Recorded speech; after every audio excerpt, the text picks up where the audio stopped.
I think the other thing that's important, aside from, I'm a big proponent of service. I think healthcare should be a service industry, and I think that we're really going that direction.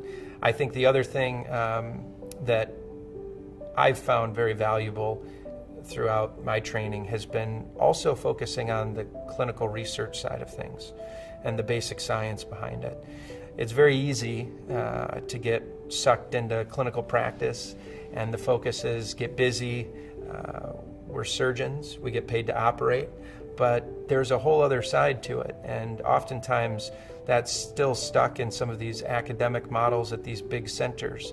But for me, a big part of the way that I like to practice is when you have a clinical question, and these things come up constantly, explore that question and figure out if there is an answer, and if there isn't, how can you come to an answer?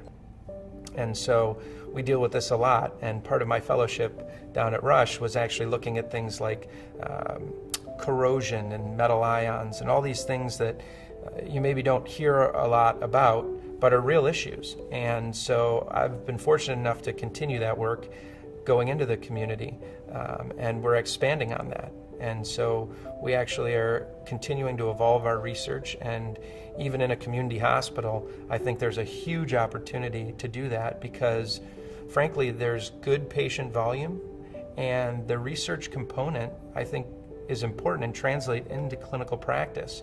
And if being able to do that while practicing, I think is not only exciting for me, but also ultimately translates into better care for the patient.